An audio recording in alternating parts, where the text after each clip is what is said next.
All right, guys. Well, let's get started then. I just want to thank our panelists for being here and thank all of you attendees for being here as well. Let me start with a little bit of housekeeping real quick. So I want to remind everybody that we have a third Thursday breakfast networking coming up. That's this Thursday. That'll be the 16th. And that is at 8 a.m. And let me switch over to this guy. The August event that's going to be coming up to next month will be on Tuesday the 4th. It will also be virtual for now. We're not quite back yet. And tentatively, we're looking at marketing in the new age. So just a little teaser there. We'll give you a little bit more info as that kind of gets put together as well. But just talking about how we get the word out for what everybody and what we're all doing during this time. Good news too, the t-shirt fundraiser round 2 is also going to start up tomorrow. So I want to thank Emily for putting that together for us again. This round will be the same t-shirt. You can see I've got mine on right now. It's quite comfy. So get you one of those. Proceeds this time are going to benefit Foundation 45. They're a local organization here in Dallas, in Deep Ellum, that provides free counseling and other resources for artists, musicians, and other creatives that struggle with mental health illnesses. So to learn more about that, you can visit foundation45.org. So thanks for that. Pretty quick on the housekeeping. So we'll get right into our introductions. I want to thank our panel for joining us today. It's going to be real fun. We have a lot of cool stuff to talk about today. In no particular order, I'm going to kind of introduce everybody, but then I want all of them to talk a little bit more about themselves and a little bit about their companies as well. First on my list, I have Katie Fox. She's marketing with Ecamm. Ecamm, production platform for Mac, and I know she's going to tell us a lot more about it. We also have Bryce Richardson, who is owner of Paperlight here in Dallas, live streaming, and I'm really interested kind of in the brand engagement side of that. I think that Paperlight's working with. Anya Razina, head of partnerships at Restream. Thanks for being here, Anya. And we are still, looks like we're still waiting on Anthony, so we'll wait till he jumps in and joins us. We have Tyler Koryak, Director of Sales, OpenReel. Hopefully I didn't butcher that name, Tyler. Did I get that one right? Got it right. Nice job. Good. Okay. You weren't here, but I'm like 5 for 5, I think, on these. That's good. And then we've got George Klippel as well, and he's the Sales Director, Channels US and Canada for LiveU. So good to have all of you guys here. So why don't we go back up to the top, and Katie, why don't you tell us a little bit about yourself and Ecamm? Sure. Hi, everyone watching. My name is Katie Fox. As you said, I work as the marketing manager, all of marketing actually, for a really small company called Ecamm. We make a live streaming app for Mac users, and we're really focused on making a really easy app that anyone can use, but takes it all the way up that you can get really geeky and really technical on the full production side of it. So have a really wide range of different kinds of users, and always exciting to see what they come up with as far as live streaming goes. Very cool. Thanks, Katie. You're welcome. I've got Bryce next on mine. There's like no particular order, but Bryce is with Paperlight. Bryce, why don't you tell us a little bit about yourself and Paperlight? Yeah, I've been in Dallas since about 2007, and we've been live streaming since about 2009, kind of when internet started getting good enough to be able to handle it.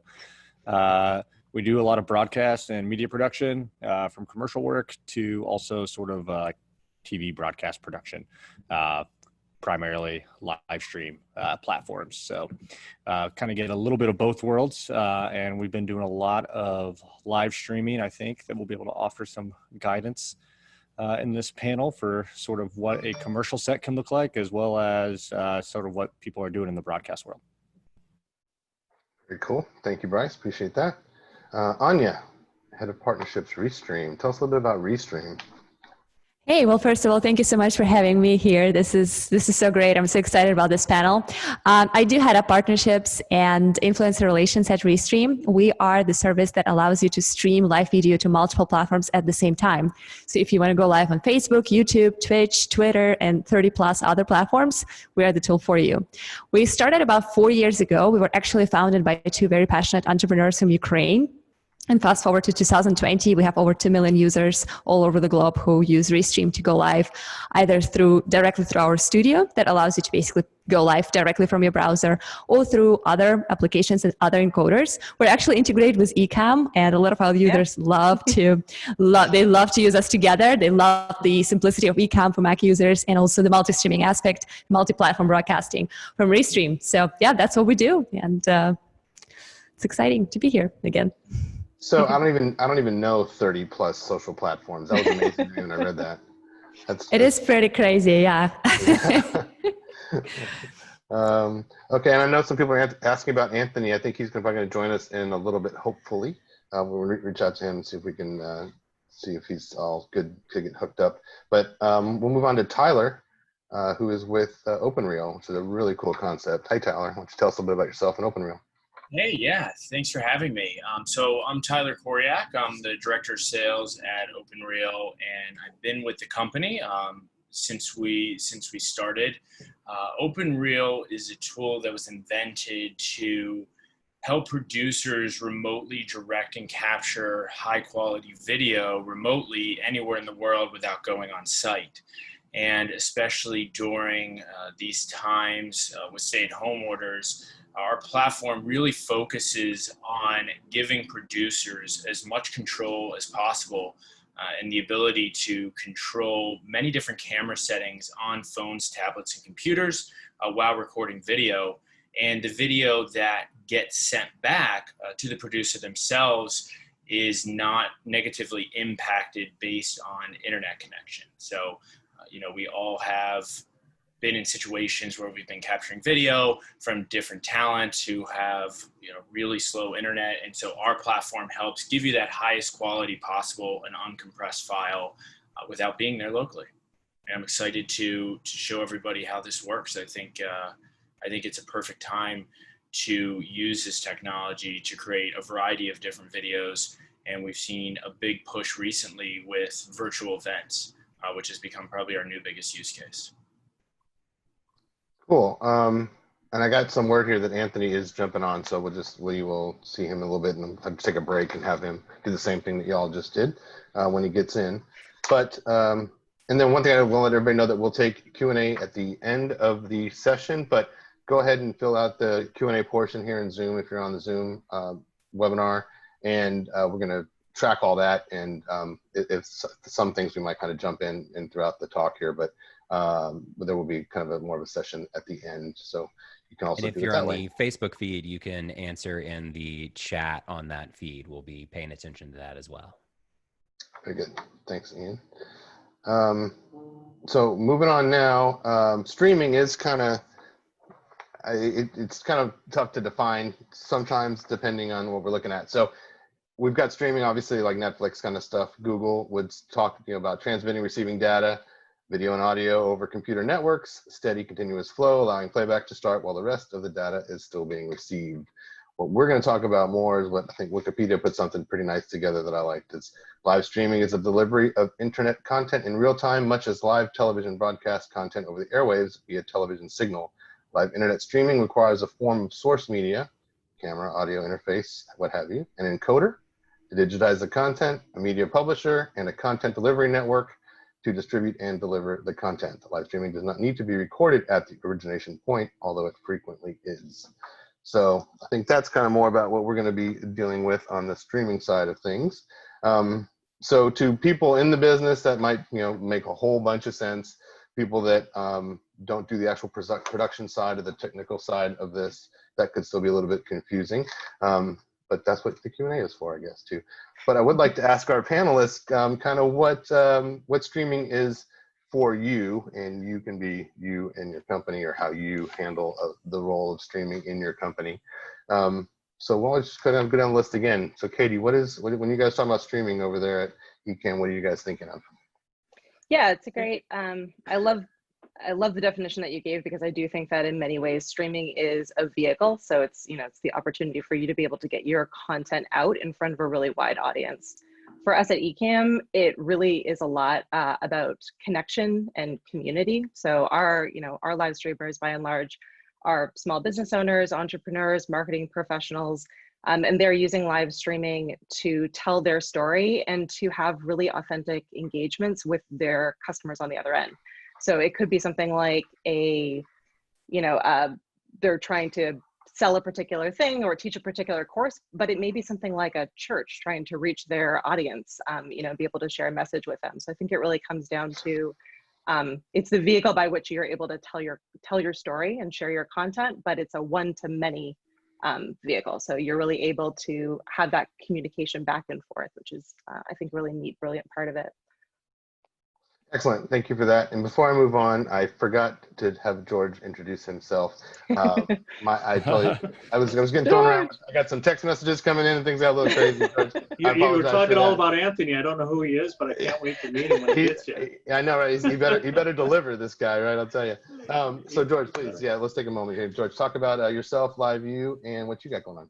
Yeah, absolutely. My name is George Klippel. I'm the channel director for the U.S. and Canada at my company, and we love Restream too. They are one of our greatest partners, and glad that they're here on the panel. We're the inventor and innovator of bonded cellular solutions, and we're changing the rules of the game for live news, sports coverage, production, corporate, you name it. It's really, for us, it's all about cutting the cord and getting out there and be able to deliver reliable, high quality streams from anywhere using bonded cellular, Ethernet, Wi-Fi, 5G solutions, 4K, HEVC, production capable solutions. And that's what we're doing today. It's the next gen IP distribution platforms. And that's what LiveView is all about. We've been around since 2006. We're the kind of 800-pound gorilla on the block, if you will. And I want to thank you for having us and our friends over at TM Television for connecting me with you guys to be on this panel. So thank you. Great. Yeah, thank you so much. And my apologies again, George. But we can also talk about Emmy Award, right? Didn't you guys just get something new hit LiveView? The technical award? Did I read that right? Yeah, we did. We get an award for our LU800, our brand new HEVC unit, one unit with unlimited possibilities. We'll talk more about that, I'm sure, as we go through. It's just an outstanding unit. And we'll talk more, I'm sure, as we get through the night. Excellent. All right. Very good. Okay. So, why don't we continue with you, George, since we've got you going right now, and kind of just tell us when we talk about streaming, what is that for you and you guys over at LiveView?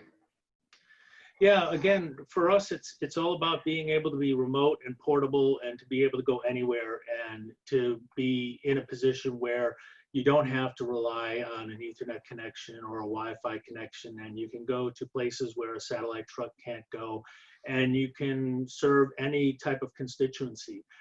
We have solutions that start for under $1,000, go to over $30,000, and everything in between. So our company's focus really is on sports and news, and that's where we have our mainstay, if you will, of our customer base. But every vertical, whether it's house of worship or corporate customers or production customers, we have a product that kind of fits for that, if you will.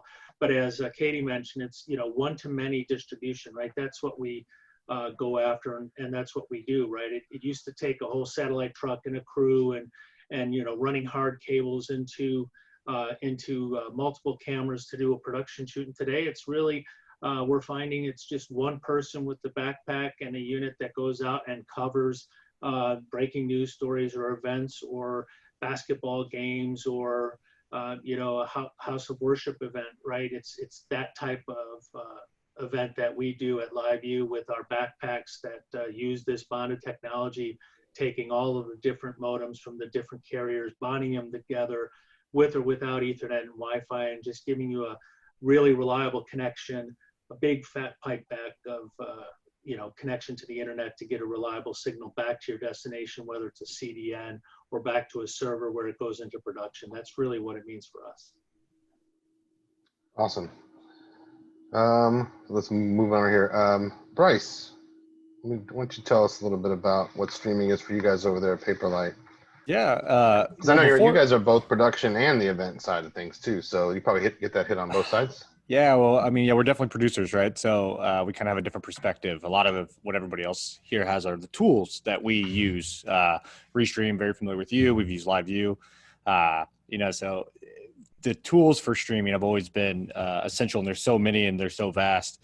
I think streaming was a different word for us before the pandemic and shelter in place started happening. It was a delivery system to like a platform. So like is how we broadcasted content to our viewers.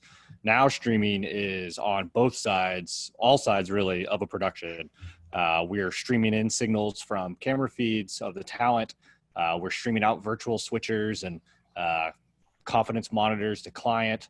And then we're also still streaming that in product to the platform for people who are receiving that, watching it on Facebook, YouTube, Vimeo, or whatever. So streaming has really been, has transitioned, I guess, a lot to kind of allow us to continue to work safely from our homes. We have a production company or production team members all across the city really, but they could be anywhere in the world and sort of remote in, control virtual switchers, encoders and things like that, and kind of be able to still broadcast. So streaming's been a very crucial part in us pivoting and sort of with the change of how productions are run nowadays. Very cool. Anya, why don't you jump in on that one? So streaming or restreaming, what do you guys think? So it's going to be hard for me not to echo a lot of things that Katie said about how for us, of course, as a streaming tool, live streaming is the opportunity for people, for anybody to deliver their message to multiple people, to their audiences and to their viewers. So of course, as Restream has this unique position of being a B2C and B2B product at the same time. So we have businesses and social media strategies, corporations, and big companies, including politicians and governments of different countries who are using Restream to kind of deliver that message across. We also have individual people. So we have gamers and content creators who are just going live with their own personal messages.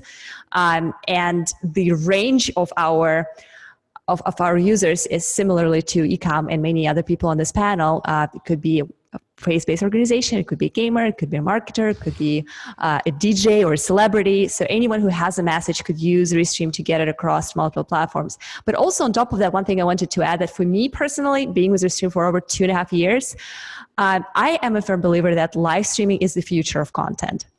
If you think about it from the perspective that content started with words, articles, blog posts, and then transitioned into images, think about Instagram being a huge boom at some point.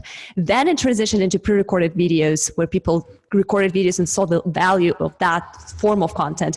And here at Restream, we believe that the next level of content, the future of social, is with live interactive video where you can include your audience into your conversation and when you can appear as you are, vulnerable live without being able to polish and edit it. Wow, yeah, excellent. Good, great points through all that. Hey Anthony, welcome. Glad you could join us. I know there's a little bit of mix-up. Well, I'm gonna just a little bit. Yeah, I'll get into you in just a minute, but let me get with Tyler here, and we're just kind of going a little bit through what streaming is, but then I'll hit you all up with all that with an intro and everything too after he wraps up a little bit. So Tyler, I know you're kind of coming to us from a kind of a different side of this with the production aspect of it. So when you guys are talking about streaming, what does that mean to you in Open Reel? Yeah, I mean, obviously kind of just mentioning a high level overview of our tool, really what our company focuses on is pre-recorded content. Where, for streaming for us is more something that we use individually, to kind of get our message across to other clients and to bring brand awareness. And I think why streaming is important is it's a really effective way to project our unique message out to all of our clients, all of our future clients. And what makes streaming exciting is just that unpredictability of the live stream itself. I do believe that it is becoming the best way to have that real-time interaction with your community, and it creates an opportunity for you and your audience to help build better relationships, right? Because it's one-to-many, you might not have the time to individually have different meetings or messages, but the live streaming aspect allows people to kind of tune in whenever they have a few minutes of free time to allow you to educate them and then be able to interact with you. What we've seen on our side, and I think that's what I brought up before, was the idea that live events have becoming really one of our biggest use cases, is we've seen a lot of clients figure out a way to mix pre-recorded video and live streaming together to, really make an incredible production where there's still that interaction, but then there's still that brand safety, for companies that are in the finance section or insurance section, medical, that are highly regulated. So if you combine live streaming together with pre-recorded content, kind of like a host walking through pre-recorded videos, but also then, bringing the live aspect to it, it allows for the security of the companies that are in those highly regulated industries to still have that same interaction and uniqueness that live aspect brings to your audience. Wow, yeah, excellent. And we'll get into a little bit of that too, because I kind of want to talk about how we got into this and where y'all were before, and we'll get into kind of the client mindset of everything as well too, because everybody's got to come at this from kind of little different angles, and how can we all capitalize on that and come out with good quality work for one thing, and then use all technology in the best way possible, even create new technology that we're going to need as things go on. All right, Anthony. So before we get any further, I want to give you a chance to kind of introduce yourself. Tell us a little bit about you. Tell us a little bit about the companies, and if you want to get into what streaming is for you right now, we'll take a little bit of that as well, and then we'll move on. All right. Well, first, I'm the father of two. Busy man. Yeah, and we were having a little meltdown, so I apologize. I'm late. I'm trying to, I had two different countries, 12 years old and 10 years old, that did not want to agree. I feel that. So apologize for that. And I run Stream for Us, which is a multi-camera, live switched streaming solutions provider, do corporate work, events, and things like that. And I was gearing up at the beginning of this year to do like a national sporting event. We were going to be all TriCaster, multiple cameras, NDI, and all of that. A live event went away, and that was going to be streamed, but now we turned it around and it's all remote. So I'm actually using the remote studio here. As you can kind of guess, the background looks a little different. And we have been producing a whole series of multi-camera live switched shows for local and national, people who needed that sort of work done. And I know there are lots and lots of people who are in this industry who made that pivot to all remote, or a hybrid where it's sort of like we set up in location where like the host is, and then all of our guests are remote or something like that. And, obviously Zoom is one great way to do that. And it makes it easy for a lot of people to get in. But then when somebody wants to have more of a television look to it, that's where somebody like, me or any number of producers would come in and, do the moving backgrounds, the picture-in-picture, the special boxes, the nice titles. Wait, I have one here. There we go. Hey. You came prepared. Yes, well, this is my business, so Yes, this is what I do. I can make Zoom look better. And there's a lot. This is the time for that. We'll get into that too. So that's what I do. And then the last thing I also do is I write for Streaming Media Producer.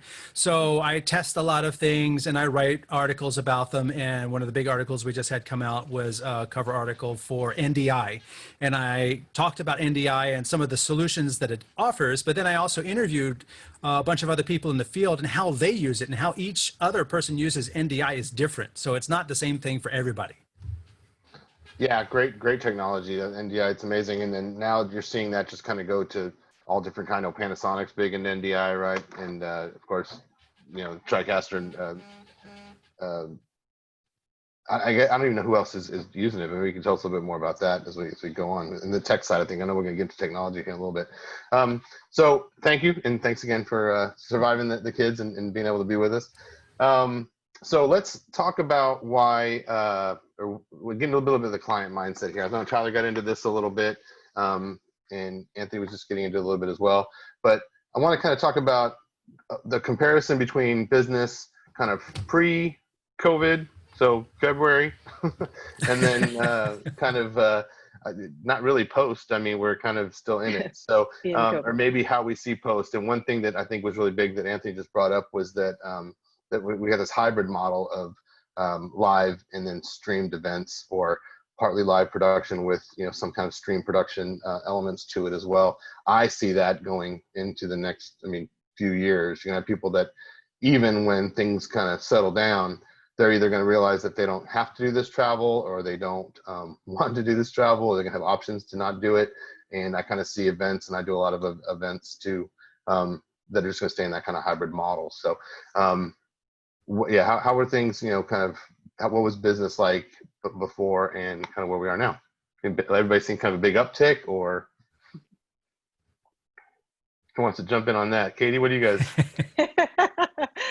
Yeah, a huge uptick for us. I think we were in a really great space. We've been around for a really long time, and we are a pretty easy, affordable app to jump into. So I think that there were a lot of different audience types that were fence sitting. They knew that live streaming was something that they probably should be doing. They should be doing more video, but it felt dangerous or expensive or complicated, and they were kind of steering away from it.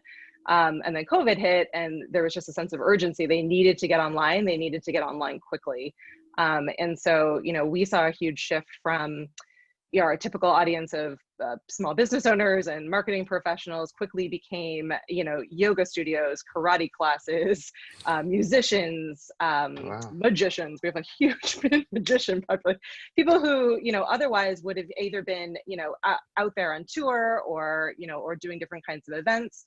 Or businesses like churches, really, that had some video elements, of what they were doing, but they weren't really considering doing it live. They needed to reach their community, or the businesses were just not going to thrive.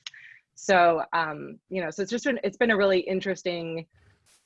It's been an interesting adventure over the last couple of months. On one hand, we have people who, are at like this level of expertise where they just, they want to be connecting every possible piece of gear in, they want to be doing like top level stuff. And then you have people who, are just jumping on, and like Anya was saying, they just want to do some gaming. They just, they just want to have fun. They want to release. And it's just been kind of an interesting mix of being able to get everyone to the same level, and being able to make sure that we're, as a company, giving all of our users everything that they need to have to be successful, and to make it as easy and quick as possible.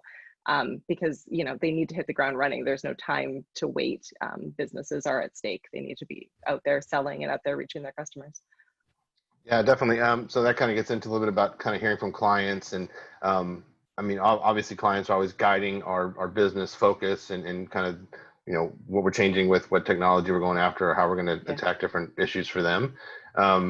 So with that same kind of thing for George, how about, like kind of pre-COVID stuff? And I know you guys you mentioned houses of worship, big into broadcast as well, news gathering type stuff. So, and listening to those clients, how have you guys altered focus, or is it an alteration, or is it just a growth? What did you see in the past few months? It was a massive growth. Prior, in the first quarter of the year, business as usual, moving along normally, and just, doing well and on track as normal. And then when the pandemic hit, it just, everything went through the roof. And echoing what Katie said a little bit, we ended up finding customers that never heard of LiveView before, that had an immediate need to start and continue communications in a new way that they never thought that they'd have to do, especially in particular in corporate and production clients, corporate communications, both internally and externally, communicating companies that needed to communicate, for example, pharmaceutical companies that had scientists that needed to all of a sudden go on the air with network television customers because they were being asked about COVID stuff, right? They needed to provide scientists or their CEO to talk about pharmaceutical things, right? And then they also had a need to do internal communications, because now they were outside of their facility that had all of the infrastructure, and no longer did they have that. So they were in their homes now and had no reliable way, no ways of redundant ways of communicating. They didn't have reliable Wi-Fi in some cases. So all of a sudden, a company like ours with bonded cellular transmission with reliability and with apps that would work on your phone, or with higher end solutions could set them up and get them to feel like they were still in their home environment or in their control room environment. So we did, you know, we saw just a tremendous uptick that's still going on today, quite frankly, because of this, and being able to solve those problems, as Katie also mentioned, and being able to educate these people that had maybe never even done that before, is a key thing to our success. And also to echo, I'd like to echo on to what Anthony mentioned as well. You know, LiveView is NDI native.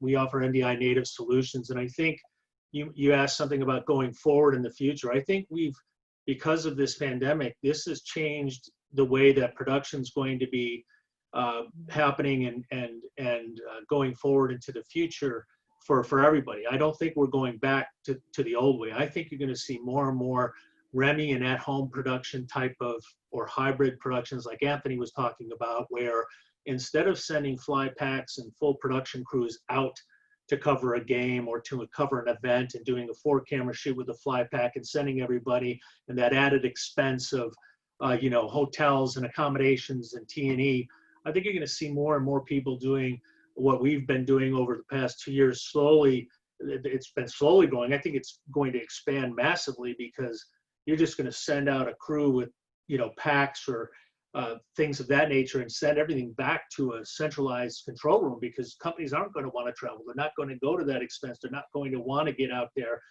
I don't believe. I think it's going to change massively to that hybrid that Anthony was talking about, or to more of a REMI model that we're doing and seeing an uptick that's been kind of going up for us in sports in particular. And we've seen this in production also going up over the last 2 years. So I think because of this pandemic, we're going to see things change.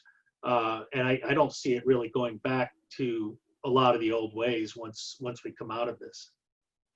Yeah, great point. I agree with you. Bryce, so you guys actually, you're pretty well positioned to kind of be in this new normal kind of production, you know. Yeah. I feel like you guys are kind of there. But what do you like? What are you hearing from clients? I know we joked kind of a little about you're getting all kinds of questions and things like that. So, and I know you and Anthony are kind of in a similar world, but well, I think it's what are the clients saying? I think it's important to point out too, like, I mean, before the pandemic, I mean, yeah, we're pivoting and still, you know, doing work, but definitely I think it's important to point out that we were doing, you know, events from like 2-man to 70 crew on site across the country, US, Germany, Brazil, Australia. And those jobs meant a lot to us and meant a lot to the crew. And, you know, since the pandemic, those just don't exist now. So as a production and streaming does require a lot less, you know, people on site to make something happen. There's not running of cables and all of these other things that we were, you know, used to have, you know, tons of staff to, you know, be able to execute a broadcast or a production. So one of the big things that we've been doing as well, and our clients are very, you know, open to this. We're still finding a lot of use for a lot of those roles, from like having a DP being on to like pre-tech with the talent and get their lighting properly set, and creating, you know, because like you can do a lot with a webcam at home, and like really, you know, position it just in a different part of your house, and get a much more substantial, you know, end product. So DPs, production managers, audio engineers, there's still a big role, I think, for a lot of the staffing side of things, to be brought in for those productions that are looking to kind of get a more increased quality. And that's one thing that we really, I hope we can continue to push and see as things and streaming become more popular. And it's not just, you know, all the clients just wanting a Zoom meeting, no offense to Zoom, but, you know, and this is great, but I mean, there could have been a lot of work that goes into this panel to kind of really make it look good, from lighting to audio quality, and everyone could have really, you know, and then now this panel is looking something comparable to like what you would see on like a broadcast network. And I think that's where that's where I hope streaming goes. And especially since we're sort of forced now to do it, I think that's sort of where we've transitioned, and I think where we found a strong pivot since since COVID-19, and our clients have been able to really align with us because they don't want to sacrifice that quality. And the biggest thing is like, they used to do these multi-camera shows. They still want to do these multi-camera shows, and they still have like a bar of quality that they've set. And their biggest thing is like, okay, well, we just won't do anything. What can we do? And the thing I think we keep on iterating to them is like, well, I mean, at a certain point, you can still do the same show. It's just, yeah, we might need to send, a $1,500 kit to, whoever to get them set up with an encoder and a light package and a camera package. But, if you compare it to like what an event was, it's still, 20% of the cost, and you're getting quality extremely comparable. And the content's still there. So I think the biggest thing for us in every project off the start is client education. Walking through what their needs are, making sure that they understand that, and then using tools and identifying that with, Restream. And I'm excited to hear more about Katie and Tyler's tools. Those sound like things that we could definitely utilize as well on our end. So I'll probably send you guys emails after this, but, there's like really, there's a lot of high quality stuff coming out, and it's hard to keep up with everything, but that's something that, we try to do for our clients, making sure that we are staying on that sort of cutting edge of knowledge of what's happening, so that we can kind of best educate our clients based on what their needs are. Because every project is so unique and different. And there's not necessarily something that you just want to plug people into. Because I think just like any sort of other commercial set or anything like that, like you can customize a solution to, create the best end product for them. Yeah, definitely. And I know Tyler's solution is kind of talking to that, me as a director, I can actually help with the production value and help kind of get that instead of maybe just having someone rely on just kind of running through a couple takes themselves, like with their camera or their phone or whatever. So that's that remote control amazing. Of the camera, like that stuff, like built-in webcam. I'm assuming it's their built-in webcam. You're controlling their stuff or like their that. device, I believe. And Tyler can talk to that a little bit more. And then if you want to jump in now, but then I do have a question about, you talk about communicating and educating. We'll get into that.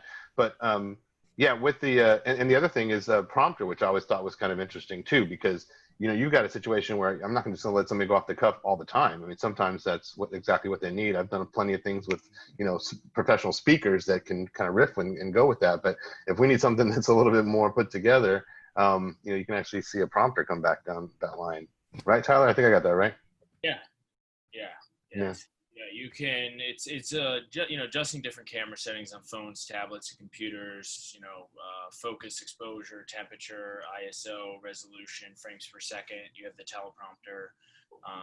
Really able to adjust all of that remotely. Wow, yeah, that's amazing. All right, so then getting from there, what is the best way? And anybody feel free to jump in here that might have had to deal with this pretty recently, to communicate, educate, or set expectations for clients, or cast or crew for that matter. I know, Bryce, you mentioned kind of crew, and with the DPA, we're full of producers and crew members, and actors, makeup, writers, everything. So this is kind of affecting everybody. Is it time to grab onto a couple different skill sets, those kind of things. So what's the best way to communicate, educate, and set expectations if I'm talking about clients? Get everybody in a meeting. Get everybody together. Just talk about it in the beginning, and definitely outline the issues that live streaming presents. Don't shy away from them. Internet disconnects. It's not a reliable resource, unfortunately.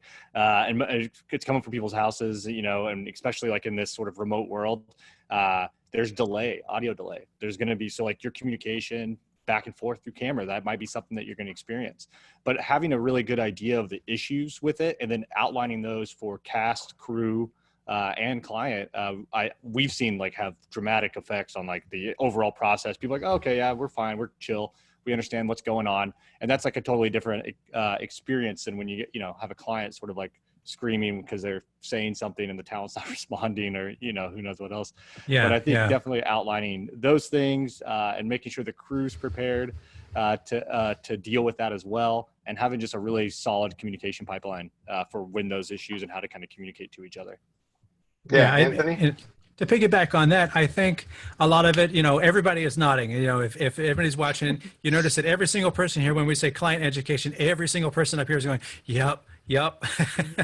Because, half the job is client education, especially when it comes to streaming. Like you says, they call it the information superhighway. It's more like the information dirt road, and because there's potholes, there's diversions, there's ruts, there's all kinds of stuff. And, from building into a contract that says, listen, we're only responsible to the point where we can push it and hand it off to AT&T or the cable company. After that, it's not in our hands anymore. It's literally not. So if somebody runs and, drives their car into a pole that takes down the internet connection, it's not my fault. I swear it's not. But also, Bryce talked a little bit about crew education, I think is really important too, because there's a whole different feature set in terms of somebody understanding Remy, as George put it, and somebody understanding, oh, I'm being hired as a camera op. I'm going to walk in, I'm going to zoom, I'm going to focus, and that's it. That's all I need to know. Somebody else is going to paint the camera. Somebody else is going to do it. Now, if you're hired to do a setup, you have to understand networking. You have to understand WAN and LAN and DHCP and a whole host of other networking. You basically have to be 50% IT and 50% like video. You understand video, but then the translation into IT is critical. I mean, and even me coming from, like I said, the beginning of the year, I was gearing up for an on-location setup, and then quickly changing gears and setting, this station up. And this is like a multi-monitor control center,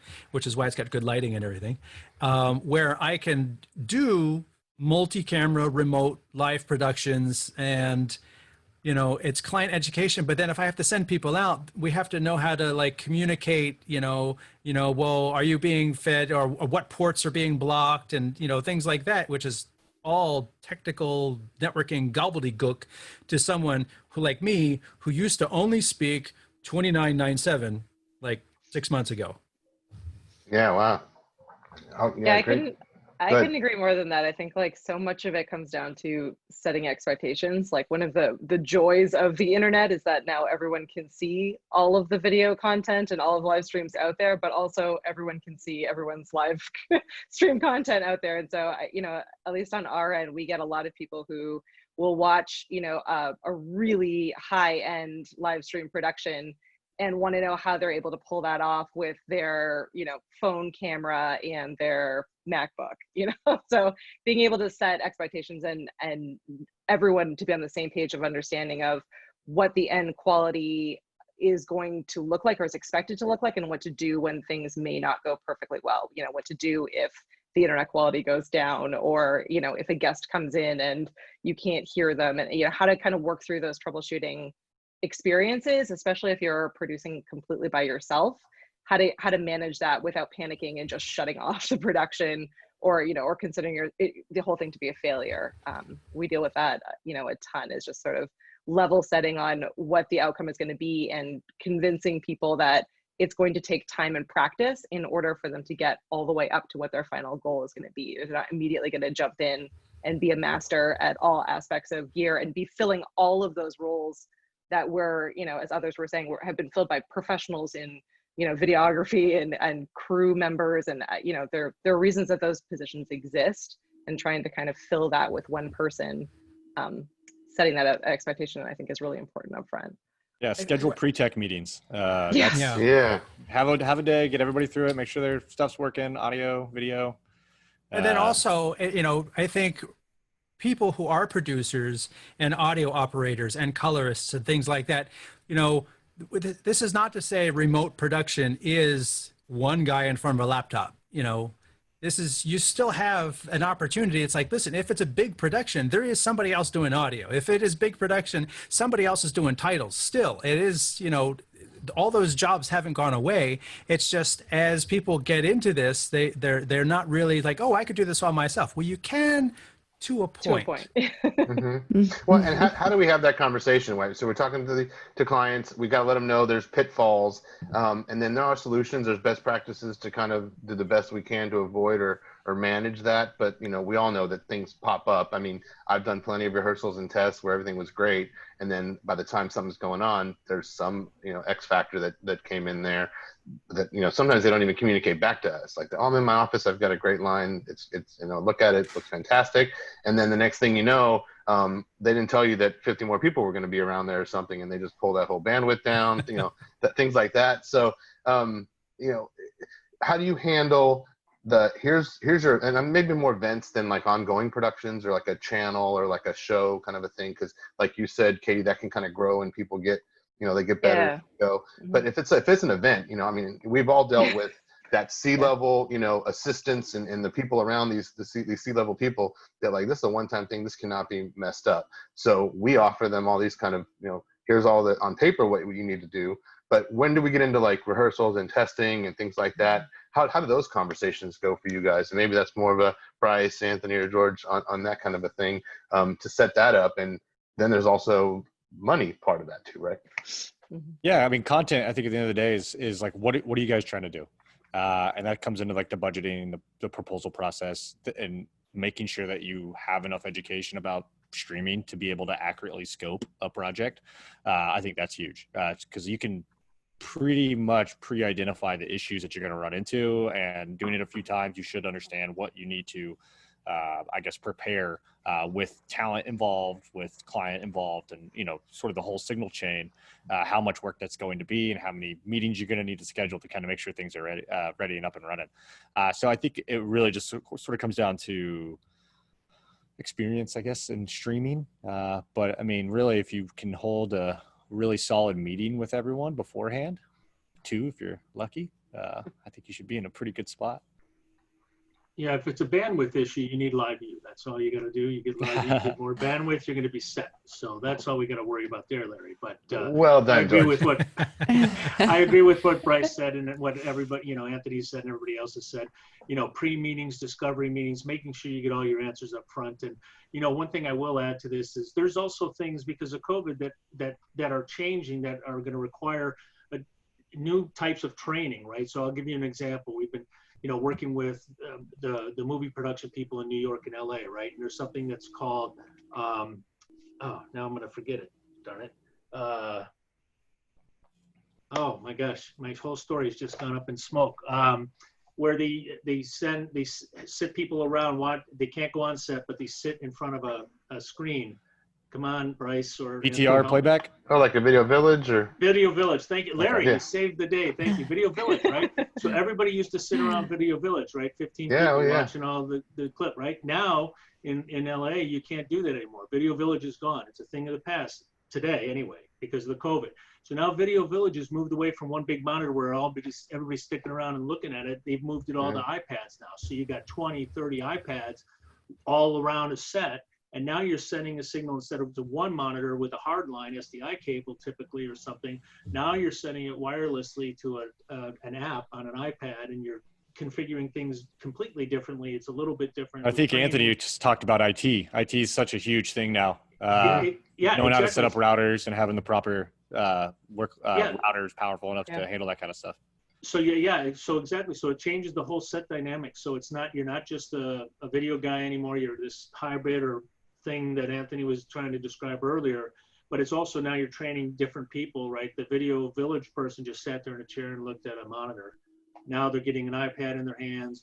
Now they're looking at a quad split or 3-camera split and trying to figure out how to change an angle. And then you're also doing the same thing by sending it not only to the person on set, but they also want it to remote producers maybe in New York or offset somewhere else, right? So you have those things to think about too.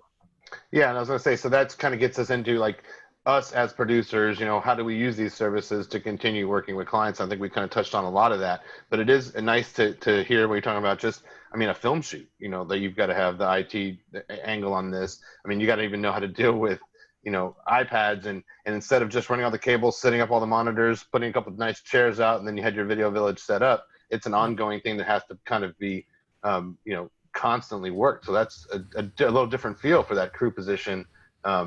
We just doing what you just said. We just ran one of those actually last night. It was an overnight shoot with the client, iPad stuff, things like that. And one thing that we've consistently seen is that no one likes to download apps. No one likes to make accounts. So we are constantly striving. I mean, so pretty much we host our own custom servers on like Amazon servers and things like that. And we're just streaming a feed where it just exists and people can kind of go and watch it.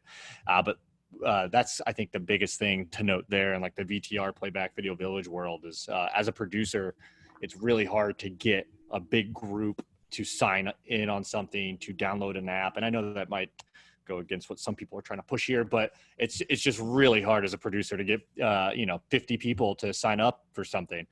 So one thing that I think is really important is making sure that removing the roadblocks for the client. I mean, they're already annoyed that they have to get on the internet to and watch a delayed, choppy internet feed.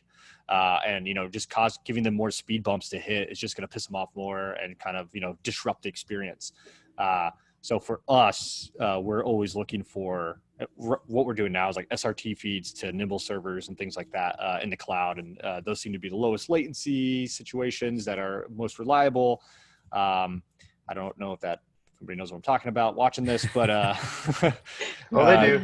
There's plenty of techie people out there that know you're talking about. If you don't, plenty that don't. Look it up and learn, because you're gonna. Yeah, it's important technology, and there's a lot of stuff coming out, and there's pros and cons to each one: WebRTC, SRT, and it's important to know like they're both great, but you got to pick which one when you need it.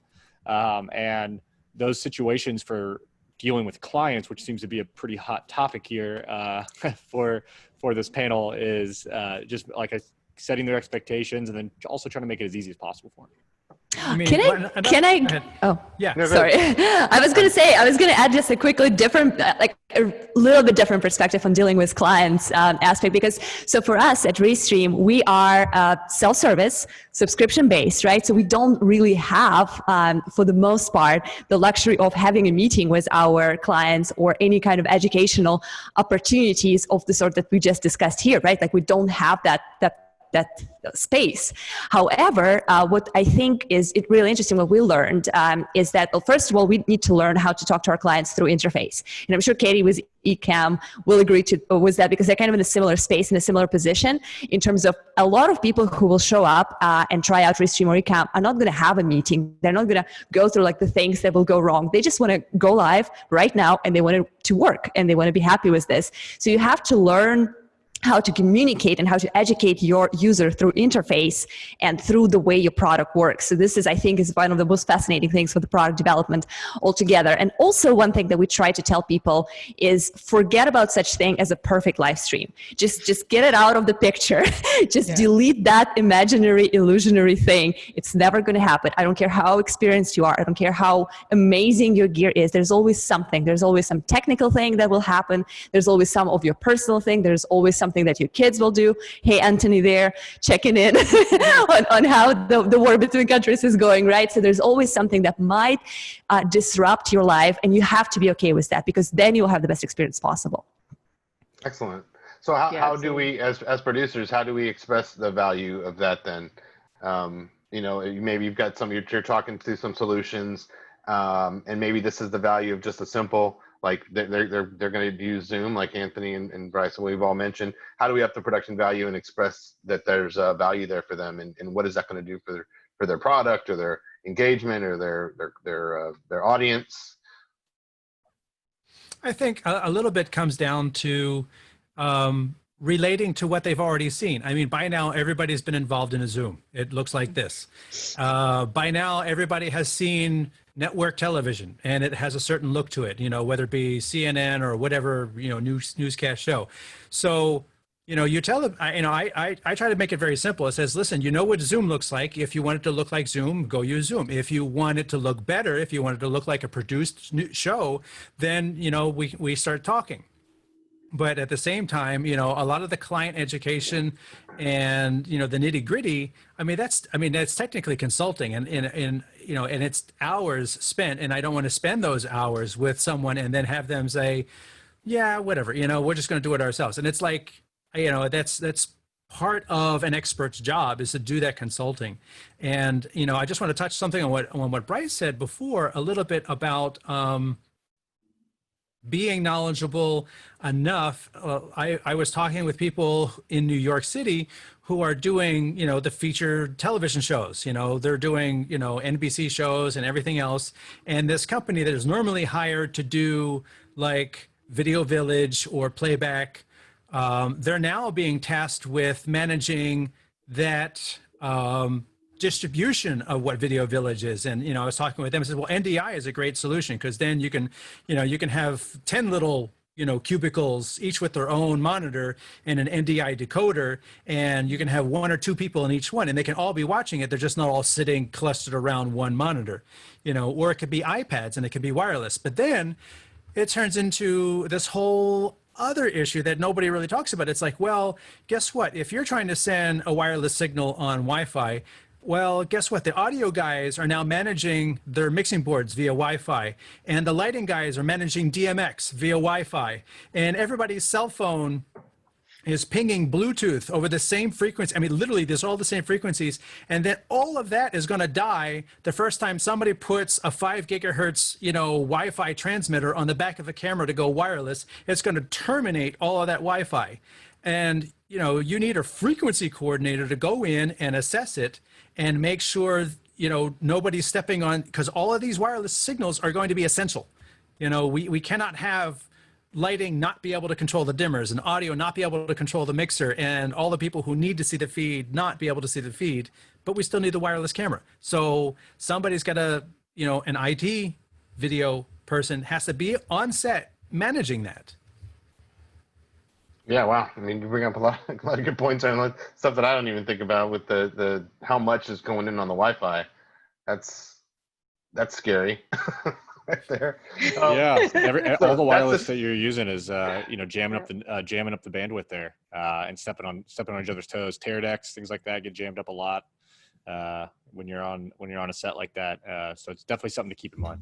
Wow. Yeah. Okay. So, we talked all about multi-platform streaming. I mean, Restream. That's what you guys do. So the ability, I think that's a good selling point. You're putting on an event, or you're trying to talk to, if it's a product launch or something. I mean, we can hit a bunch of the 30 plus that I don't even know exist.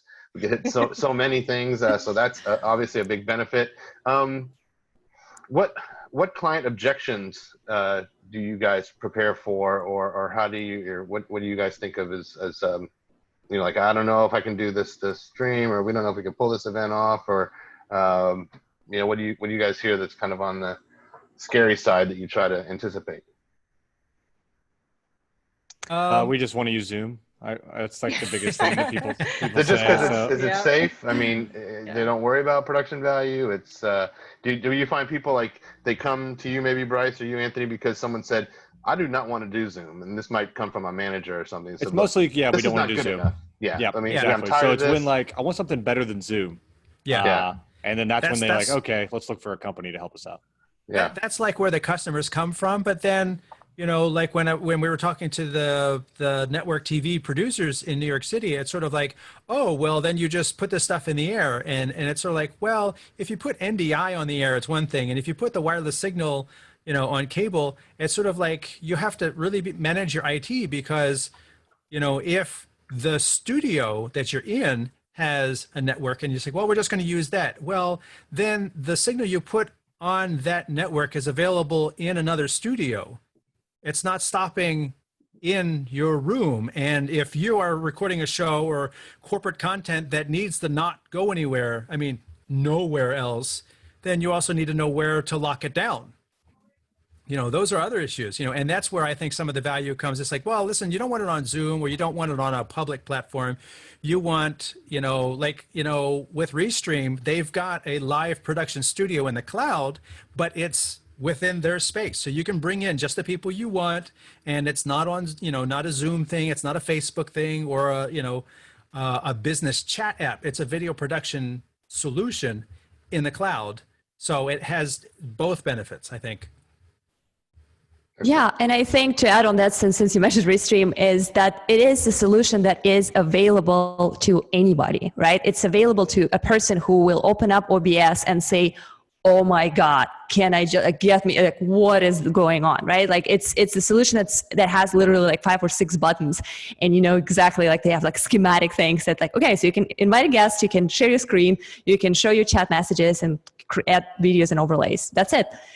You can go live right now. So like that's one of the things that I think a lot of people are hesitant about when they think about live streaming. They're like, oh, I'm not equipped to do this. I have to know so much, and I just don't know all that stuff. And this is when solutions that are super easy and super intuitive come in, because, you know, as we talked about COVID earlier, when the world woke up and every single person became a live streamer, whether you're church pastor or hairstylist or yoga teacher, like this is the world where you need a solution that helps you feel like you are competent to do this job and make it happen in the, you know, best quality way immediately without investing tons of time in learning. Yeah, absolutely. We see that a ton with, you know, I think we share a lot of the same customers and same kind of customer types.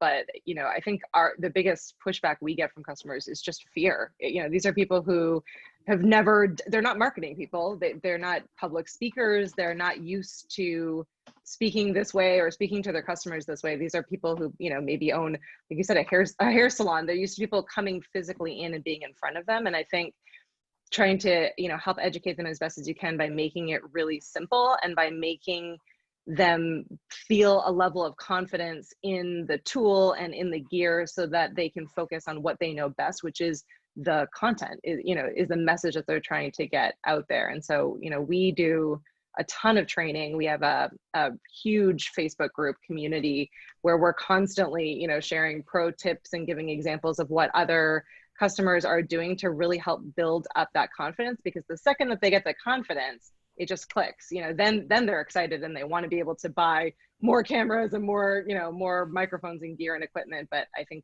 for many, at least of our kinds of users, they're not producers. They don't have a photography or a videography background. So for them, it's a bit of an overwhelming feeling to get in. They know that they need to, and they know that's where they want to be, but they're looking at everything from television to other better, bigger live streams, and it can become quickly very overwhelming.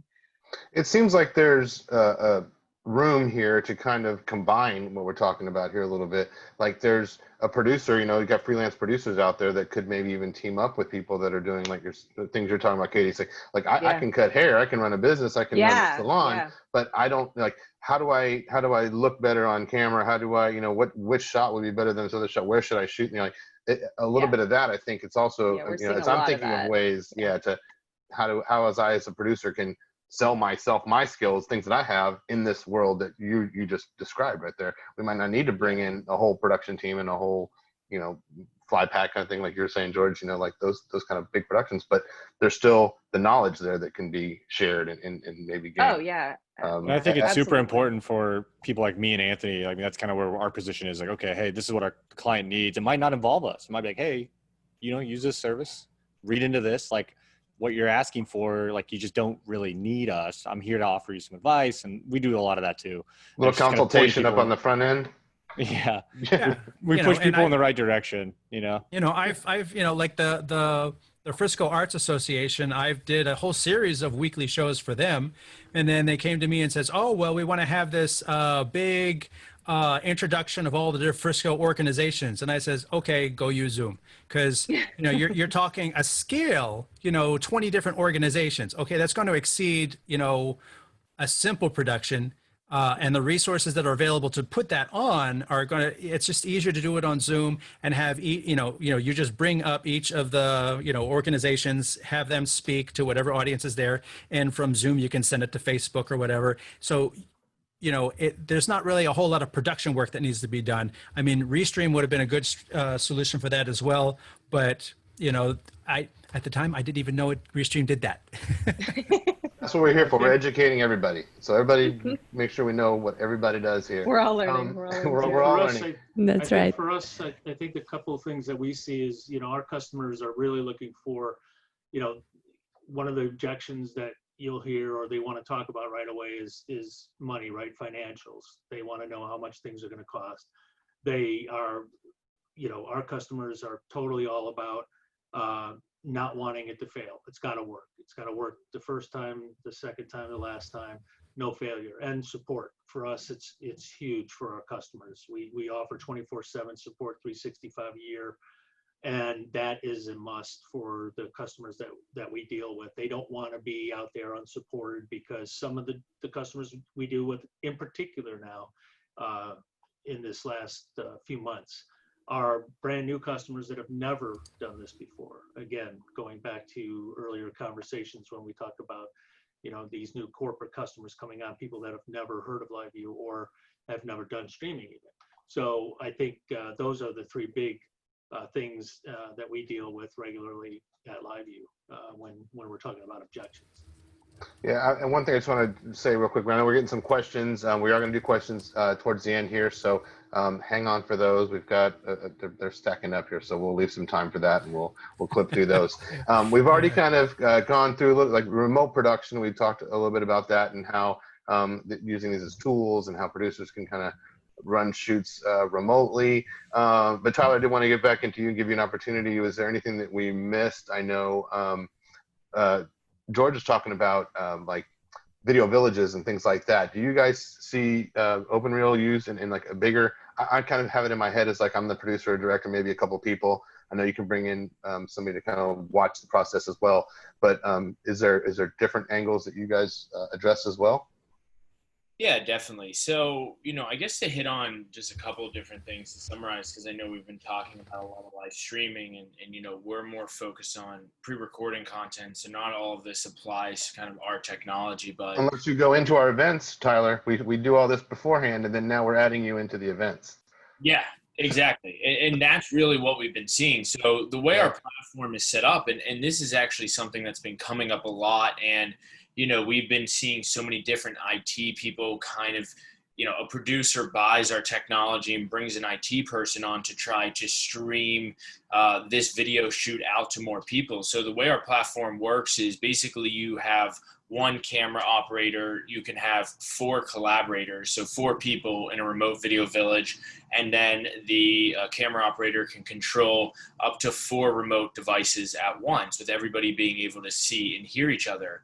The reason why we've kept it that way is because we don't want to keep splitting up all of this bandwidth, and we're trying to make the experience as perfect as possible, because that's really what the client expects. You know, no delay, no lag in communication back and forth. So we've limited it to 9 people total. But what I see dozens of clients do right away as soon as they get our technology is they'll pull one of the collaborator feeds out and stream it to 30, 40 iPads, you know, across the US. And that is becoming more and more important, you know, to our clients. And so we've been looking at ways to try to add feature sets like that on, where, hey, this is the best way to take this stream out and provide this feed to as many people as you'd like.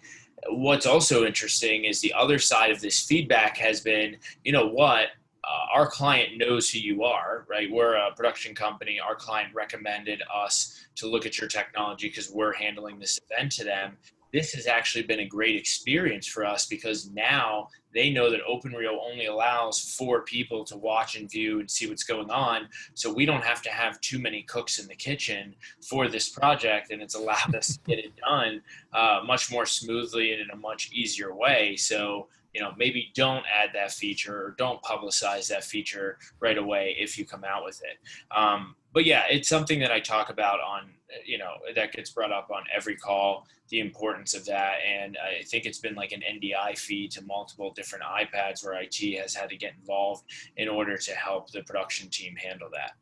I think something also interesting with our technology, and I know you guys have been talking about a lot of setting client expectations. Well, for OpenReel, one of the biggest problems we have is a client, a production company buys our tool for their client, let's say, to do an event. And they buy it literally the day before the event's about to start, or they plan on buying it the day before the event's about to start. And so one of the hardest parts for us is when I show or demo the tool, it looks like the easiest thing you've ever used, right? You click a couple buttons, it records everything you need, the video looks great, the controls are really easy, and everything's good and everybody's happy. But, you know, there's a lot of different things you might have to troubleshoot during a shoot that if you don't take the hands-on training with us, you're not going to be able to walk your client through fixing a problem. And so one of the biggest problems we have is setting clear expectations with professional producers that have 20 or 30 years experience. Hey, you need to sit down with us for 2 or 3 hours, or you need to, use OpenReel and test it 4 or 5 times before you go live with a client. And we will actually have one of our clients or one of our tech people on your shoot with you. So a lot of the clients initially just buy the product, want to use it right out of the box for, a live production with a major corporation. And so the hardest part for us is having that tough conversation and saying, look, we understand you have 30 years experience, probably more than anybody on my team, but we've done 10,000 shoots with this. Let's sign up a week before and walk you through how everything works, walk you through every single possible little fluke that could happen. And if that happens, how do you fix that problem right away? Also, we're training our clients on how to set expectations with their clients, right? So I think something that's really refreshing to see is because of all this remote production that's been happening from March until, now the middle of July, I think there's so many more clearer expectations that have been set. People are prepared for flukes to happen. People are prepared for things to not go perfect or to not look perfect. So it's just becoming easier and easier as we go. And I think what's really exciting just about remote live streaming or remote production in general is really what we're all trying to do here is find that balance between getting the best possible look and having the easiest and cleanest experiences possible. And so really, I think moving forward, that's what remote production is all going to be about, kind of figuring out a way to have that balance between ease of use and getting the best looking visuals and audio possible. Excellent. Yeah. So a little bit on that is, you talk about the producers needing to be educated and learn a little bit. What if we're production crew out here, and we already talked about some of the stuff, the crews can be smaller if we go kind of these streaming ways. What could crew learn from from camera department to, grips, gaffers, whatever? Like, what is good to know specific to technology or, anything like specific basic platform? IT.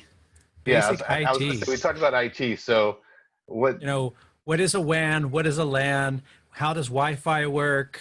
What is a local area network? What is DHCP versus static IP? These are very basic things, but for anything, NDI is huge. You got to know all of this stuff, because some people use DHCP with an NDI network. Some people use static IP networks, and the two don't work together. So if you get a piece of equipment on a rental that's set one way and your setup is another way, that's just not happiness there. And for streaming media, I did an article called best rules for multicam success, and rule number 1 is bring your own Wi-Fi, which is in essence bring your own router. Because I know so many times people will show up at a location, I'm going to a bar, I'm just going to have all my cameras use the facility's Wi-Fi. I'm like, okay, that's rule 1, don't do that. Okay. Yeah. So good point. Is there do you know of anything? I know you're working with the magazine, but is there any good resources online just to kind of get like a basic IT class for, or is it just something you got to pick up? Get on the internet, get a book. There's definitely resources online for IT stuff. I think it might, yeah. And some of the points that Anthony mentioned, I think just Googling those can get you pretty far. I think it's more about knowing your equipment. Once you know what you're using, you can pretty easily look up what that equipment uses as far as types of networks and setups, and you can just kind of read in the user manual. I highly recommend doing that. So you mentioned grips and gaffers and things like that. I still feel like there's a pretty strong place for them on set. The biggest thing, even if it's a remote set, and kind of offering consultation or like how do you utilize someone's at-home setup, like Larry, for example, you got a big hot spot over in your corner. I'd recommend changing your framing. Yeah, exactly. Moving that. Maybe kind of, we always recommend people kind of getting cameras eye height or higher, stacking on books, whatever. Sit in front of a window, embrace that natural light if it's not a very long shoot. And there's a lot of there's a lot of I think expertise that can still be brought to a set. And I think the biggest thing is, if you do get on a job, is ask the questions like, okay, how is this remote production going to be handled? Is it Zoom, or are you using like vMix Call? Are you using another product? And then read the manuals. And I'm sure, Katie's, Anya's, and Tyler's sites, they all offer a ton of free support. You can go dig in and learn all about it without even having to sign up and pay for it. I'm sure there's support forums and things like that you can kind of know. So like when you get on set, you're a valuable asset. Because, even me, I'll get on set and I've, used a product for 2 months. And then, if I hire someone I need to help out, he might've read something in the manual that I didn't know was possible. Like, oh, thanks for that awesome tip. And, that's huge. And these things are so intricate, and I'm sure Katie, Anya, and Tyler can speak to it. The technology changes so fast, and these features are getting added by all these tools that we as producers use, like Restream. Like when I first started using you guys, I was like, okay, I need to go to YouTube, Twitch, everybody at once. I need to go to like 10 Twitch channels. You know what I mean? And I think even back then, like we were able to do 5, and I had to get multiple Restream accounts and Restream to different Restream accounts. So like that was, but and then now you can do like all kinds of crazy stuff. So I think it's just making sure that you're up to date before every production, just kind of running down the gear list, what you're using, and digging into it and making sure things are up to date. Yeah, So all of us have, I'm sorry, Larry, all of us have YouTube pages and user guides online and data sheets and configuration guides. So whatever you're using in a production, just like Bryce said, it's there for the asking. But I particularly like a website or a YouTube channel, Eli the Computer Guy. He's awesome. And you can Google anything pretty much now and get configurations just for basic IP routing and stuff that Anthony was talking about. But you're right, you've got to be a master of that when you're out there in the field today, if you're working in this environment, because it is a two-headed monster. You need to know both sides of the street. It used to be when I was starting out in production as an editor, I used to just need to know the video side of the house. And now it's not enough to know that anymore. You have to be versed in both sides of that. Or hire someone who's really good at IT. Or hire. Exactly. Well, yeah, and that's a good point too. So as crew, find out who you're working with the most, what kind of gear are they working with, and then you can kind of, it's what it sounds like you guys are all saying. Just learn the world that you are in. Real quick, what tech are we most excited for that's going to be on the horizon? I don't know if that's anything specific to you guys or just in general, or is there something that that's coming? What's coming tech wise? We're all about control on our end. So we've been doing a lot of point-to-point SRT feeds and cloud hosting for things like that. So I don't know if that's like really new. It's not super rolled out everywhere. It takes a little bit more back end and port forwarding and things like that need to be done. But I mean, that's kind of some really neat stuff. I'm actually really interested in Tyler's and Katie's softwares, what those things can do. So I'm actually excited to dig into those after this panel. I love it. We'll talk. We're same as you. We don't have sort of anything that's like super on the cutting edge of technology coming out, but we're entirely focused on making things as easy, as powerful, and as professional as we can for our customers. And so we're working really hard to release a guest feature that will make it significantly easier for all of our members to be able to bring on multiple guests, host panel discussions like this, put them live and out there without needing to rely on other softwares like Zoom or Skype is what we have as an integration right now.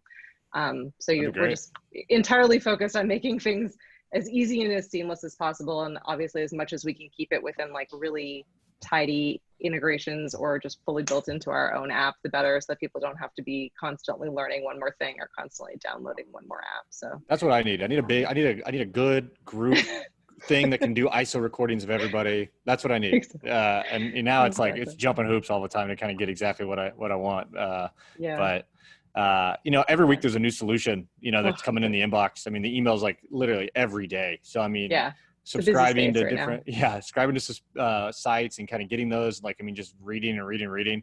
I think my biggest point of advice is just, and Tyler mentioned this, test your shit before you start using it, and be prepared to fail. I mean, servers go down, internet goes out. Always have a backup plan. If you plan on streaming to YouTube for a client and it's just not working, be ready to screen capture and send it on Zoom or virtual output through an OBS or something like that. I mean, always have a backup plan. The world is just, it's not like like a set where there's all these standards and, ways to do things. It's a much more creative, technically creative space that's very malleable with once you start getting into it. For us go ahead, on George. a new tech, I'm sorry. Yeah, for us on a technology side, we're really excited. We just introduced a new platform called the LU800. It's the first time that we have a single unit, a single live view pack that can take 4 inputs into a pack at one time. So instead of having to have 4 individual units connected to 4 different cameras, we'll be able to take 4 camera feeds into one unit, which is huge for us. 16 channels of audio. It's going to save a ton. It's 4K ready. It's got 5G modems that you can put into it, 1, 2, or 3 modems for 5G. So as 5G starts spreading outside of just the metropolitan areas, that's going to be huge for us. So I think that's a new piece of tech, and 5G is obviously something everybody talks about. Obviously, it won't be prevalent across the whole world and the country for some time yet, but that's going to be huge for us, the LU800. And then the other thing that's really interesting for us that we're seeing some excitement with is something we call IP pipe, the ability to do control over IP. So now we have the ability to actually control remotely IP-based cameras, whether it's a PTZ camera or a Sony camera or something that has IP-based control. So now you'll be able to actually, in a live view environment, control those IP cameras remotely. So that's huge for us, and getting to a point, that getting to that point where you're able to do control of camera with, not only control zoom and tilt and pan and what have you, but other types of control, and getting to the point where you're actually able to do multiple camera input, sending back into your control room and having 5G. I think those are exciting things for us going forward. And as what's his name? Sorry, Bryce just mentioned, there are too many emails to keep track of about new things coming out, some that don't even make it out of the gate, but it's exciting times right now. I think there's so many things that are going to be happening in the near future that are going to be pretty exciting even before the end of the year. So that's where we're at this point. And following up too, you mentioned like a YouTuber and getting information from, and I'm not trying to like take away anyone's credit or anything, but I would say any information you get out there on these products and how things set up and work, I'd take it with a grain of salt to an extent, because a lot of times products will say they do things and they might do them, but they might not do it exactly how you need them to do it and how you expected them to do it, which kind of goes back to testing and then also just making sure you fully vet the product and it's working the way you want it to, or at least understand it to. That's another sort of client expectation thing that, we've run into, just because I don't have a specific example off the top of my head, but just because something says it, streams at 1080, 60, that might, but it doesn't do it once you have 4 feeds in there. Now it's, it down converts everything to 720 or something as an example. But I would just say, make sure you just test to every aspect of what you're about to go into. Couldn't agree more. We do, we always say, or I always say, don't believe the marketing hype, right? Do a demo, get an actual demo.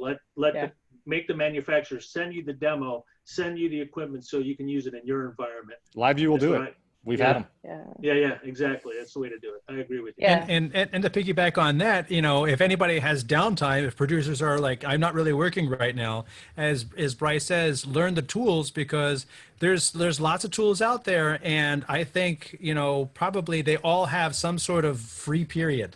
If you're, you've heard about vMix, or you've heard about Wirecast, or if you heard about OBS, or go get it, download it, use it, produce with it, make streams, create a closed Facebook group with just you in it and stream and do other things and invite your friends and do shows and learn the tool and then put it on the shelf, and then learn the next tool, because, that's really the asset. When somebody says, oh, I got this thing coming up, do you know this app? Do you know Wirecast? Yes, I know Wirecast, So that's where, in terms of remote production, if you've got some downtime, use that downtime to be proficient, or at least very knowledgeable, aware about all these different tools and things that they can do, so that when somebody needs crew, hey, listen, I need somebody to go on set and set up a camera into OBS and send that stream to me via SRT. If you don't know what all of that means, that's an actual needed position right now. And if you don't know what all that means, go out and learn it. It's not that hard. It's really not. Yeah. I would There you also go. say that like now is an excellent time to find a tribe. You know, there's tons and tons of communities out there and various groups where you can network with other people that are also learning the same stuff as you. And it's a great space to be able to get jobs, get clients, you know, find out what other people are learning, what they liked and didn't like. You know, having a group or a place where you can learn from other people or ask questions when things go horribly wrong is just a really great resource to have, regardless of what field you're in. You know, I think it just makes a really big difference in being able to bounce ideas off of people and test. And those people could be the people that you're live streaming into that group and being able to get their immediate feedback on what is looking good or what you could do better. I'd walk into set with their contact number so you can reach out to them. Yeah. There you go. Well, I did have some time set aside for case studies, but we don't want to like bog us down too much. But if anybody's got something really unique or that you wanted to I did want to shine a light mention on. one thing about we've been doing a lot of live remote production. I think also identifying with client, like, does it really need to be live is a big thing right now. And there's a lot of live to tape instances that are going on. Good point. Yeah. Yeah, and one of the biggest things that we sort of iterate is like, is there actual live interaction with your audience from the people that are on screen? So for example, us right now, like, yes, we need to be live because we're about to do a Q&A. But a lot of clients are sort of shifting to sort of do the live to tape because it doesn't really need to be live. There's no reason to take those risks. And I think just based off of everything we've talked about so far, there's such a great deal of potential risks that could happen that are just uncontrollable. Kind of leaning into that live to tape aspect and still being able to sort of turn it around quickly and produce a really good show is something that I think should be taken into consideration. And that's typically what most of our jobs have been, like a very live to tape, and depending on turnaround, we scale how much production we add into it from graphics, or maybe we're just recording ISO feeds, things like that. I think that's kind of the place of a producer to decide how much actually needs to be plugged in there to get that, coming out of the recorder, how close as it is to ready for broadcast. Yeah. Good point. Yeah, I'd like to give a little case here because exactly what we're doing right now could be done through Restream, and this is I just keep coming to my mind because it's just so funny. So we mentioned guests, right? Like, so Restream supports up to 10 guests on your screen today, and in addition to streaming it to a Facebook group that we are luckily live on right now, we could also stream it potentially to a Restream page, to Ecom page on Facebook, to Live View page, to all of us who wanted to add their channel. So to what Larry was saying, like, where the hell do you find 30 plus platforms? Well, remember that a lot of those platforms might be the same platform, just different channels, just different Facebook groups and different pages, which is a great solution for a situation like this, when all of these creators, all the panelists would like to be to send this information, to send this feed to their pages. And the case study of a big customer, I like to bring up the WHO, the World Health Organization event, the One World concert, Stay at Home with Lady Gaga, Paul McCartney, all those great people that was restreamed through us. We're so proud of it. So I can't help but I always like to share it because this is a great example of how live streaming technology could be used in the times of crisis to bring comfort, to bring joy, to bring happiness, and in kind of unconventional way, right? Like, they stream music, they stream songs, and they raise a ton of money to support first responders and emergency, people who are helping to battle and combat coronavirus. So that's something that just really inspires me, makes me really happy about what I do. Excellent. Yeah, that's interesting. I think we had some people were actually talking about music specific things, but let me just thank you all for being here. I know we've been going a while here, and it's been really enlightening, I think, for a lot of us and for me as well. So thank you very much. I like having the different perspectives. So let's get into a little bit of Q&A. Ian, are you on with us? What are we seeing out there in the question world? Yeah, there he is, the man. Doesn't he look like he looks like a Q&A guy down there? Look at him. He's ready to ask some questions. I've got questions. Like a radio you host. Hopefully have answers. Yeah. I do what I can. So what advice would you give to organizations that provide professional post-streaming production services? Has anyone had any experience or interactions with that? Yeah, good point. We didn't bring up the post side of things and kind of sharing and anything like that. I mean, I would say everyone's always looking for, minimal delay and like near real time. And then also quality. So making sure that you have like a really nice encoder is going to be beneficial. Sort of the Dreamliner out there is like an elemental encoder, which you can rent now for, not too expensive. They're a pretty hefty purchase price, but encoders are all over the place. We still typically find the best encoding through, just a nice PC and OBS and optimizing it with a good graphics card. We do a lot of video game content, so there's a lot of small text, a lot of explosions and things like that happening, and it's really hard to encode. That's like the hardest stuff for an encoder to process, and it's really hard to find a good solution out there that can kind of take that, encode it, and give it a quality that's going to be acceptable. But if you guys are familiar with Twitch.tv, it's all video game content almost, and I would say, I'm just going to go out on a limb, that 95 to 100% of the people there are using OBS probably as their encoders. But yeah, I would suggest making sure that you invest in a good encoder. You should also mention that OBS is free in case anybody doesn't know. It is free, and it's not too hard to learn. It's a little quirky, but once you get the hang of it, it's not too bad. Yeah, it all depends also on your content. For video game content and stuff like that. Yeah. Bryce is 100% right. And, depending on what you're doing, the encoder is probably the most important piece. We also have several questions about switching, specifically software-based switching. Are there any favorites out there for software? I've seen some pop up in the chat, but we'd love to hear from y'all. We've been using vMix. It's pretty good. Yeah, there's several. The heavy hitters, I think, are vMix and Wirecast right now. OBS is huge, but I don't know. It's looked at differently because it is a free product. There's Mimo Live.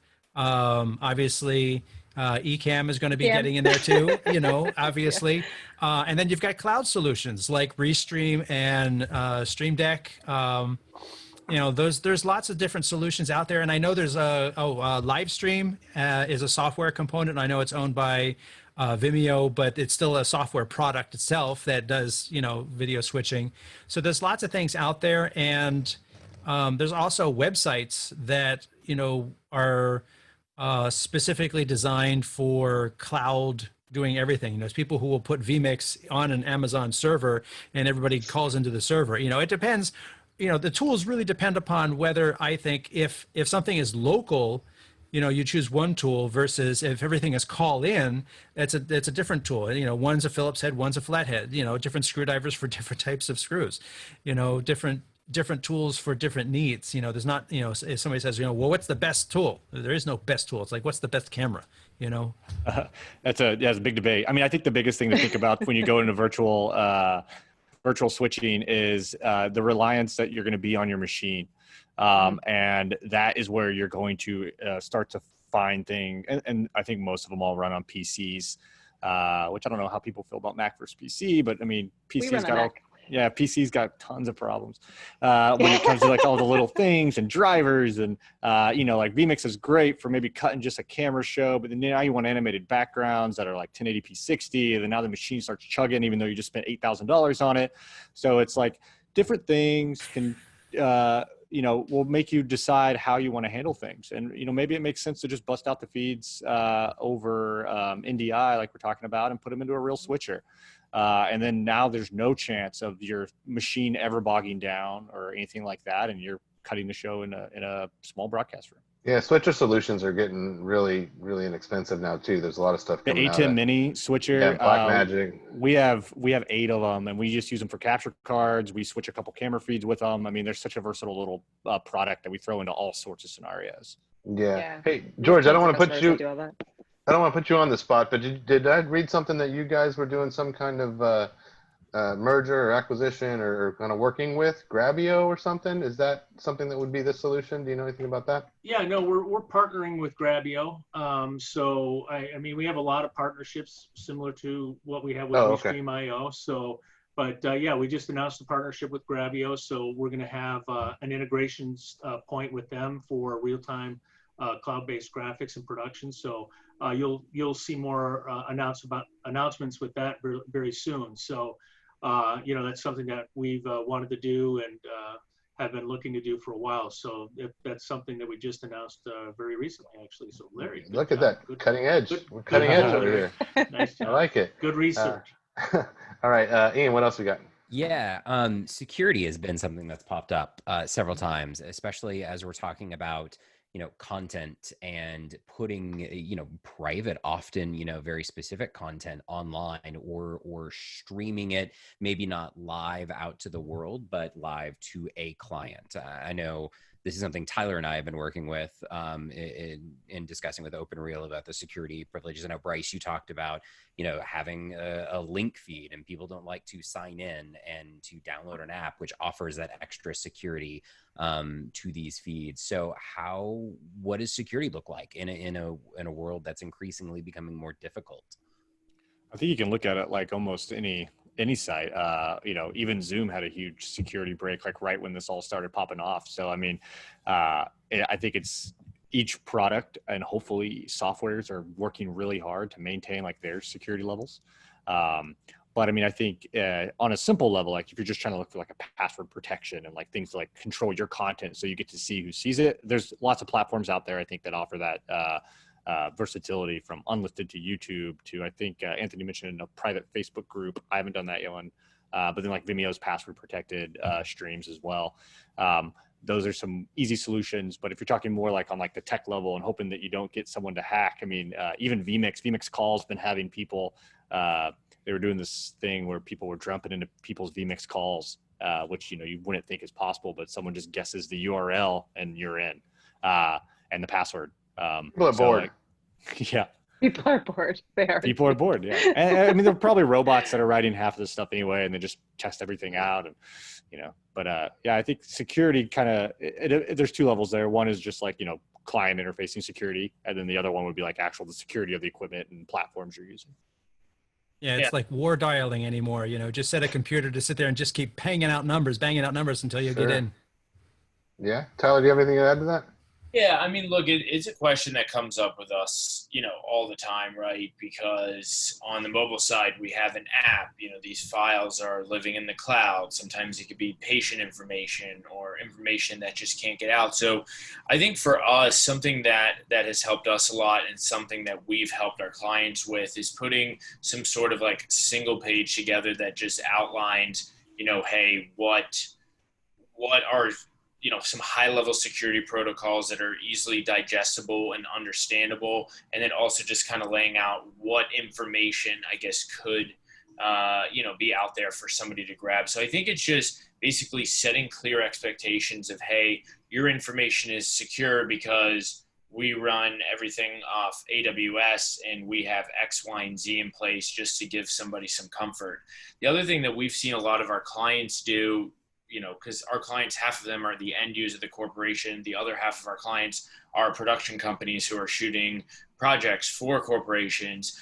Something that we've seen a lot of our clients do is actually send devices, send equipment, right? So if you're going to be doing hundreds of different shoots per year and you're going to be using different devices to capture that footage on, it's just, instead of sending a camera, send an iPhone with the app on it with no other information on there. So, an executive's not afraid of having their photos taken or having their text messages read or whatever that might be. So I think it's really a two-pronged approach about just understanding what software you're using, to shoot a video for a client, and getting some sort of like one pager or just a really small, easily digestible write-up to understand, hey, you're protected because they have these 3 security protocols in place that, you can understand.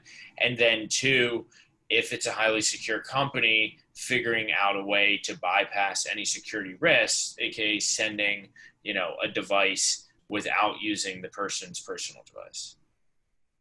Excellent. Yeah. I think the last thing is everybody's really interested in how to get a hold of you all or someone at your respective companies if they wanted to reach out and get more information. So does everyone want to spend a minute or two and say how to best get a hold, or write it in the chat is also a great way there. I see some of that coming in already. Or put somebody else's name in there. Yes, or somebody else's name, because you will get emails, I tell you. No, Awesome. that's a good point. If you guys are comfortable with that, if there's somebody else that we can contact, what's the best way to do that? You just stick that in the chat if they want to do that. Yeah, Or I put mine in the Chat chat. it. Yep, same. Yeah, I think at least for me, for OpenReel, I put my information in there. On the director of sales, it would be best to reach out directly to me. If you go onto our website, or if you ask any questions, we have intercom on our website, so it's easy to get information. Just reference the event tonight so that you get filtered to the appropriate person much more quickly. So I would just reference the DPA panel event on our website, or shoot me an email at tkoryak@openreel.com, and you should see that in the chat. And for all those viewers, that you guys can save that chat. So there's the little 3 buttons off to the side. That's kind of a neat little feature too. So a lot of stuff happening. I haven't been seeing too much of the chat, so I'll have to go back and do that reading later. But anyway, all right. Did that wrap us up, Ian? That wraps us up. All right. Well, again, we did pretty good here on time. Thank you guys very much again. I am so glad that we got you all together, and I hope that everybody got a lot of knowledge out of this. So kind of a different way to attack the streaming kind of world, I think. And so with that, if anybody has any final thoughts or anything, otherwise we'll wrap it up. No, that was great. Appreciate you. Thank you. Thank you all so thanks, much. everyone. All right, well, thanks good. for having us. Thank you very much. Enjoy. All right, well then, let's say goodbye. Thank you all, and enjoy the rest of your night. And hopefully we all get together Bye. soon, and you get a lot of people asking you a lot of more questions and looking up a little bit more about Bring 'em on. everybody's Bring on the business. There you go. All right, guys. Yeah, take it away. Absolutely. All right. Bye-bye. Bye, everybody. Bye, everyone. Cheers.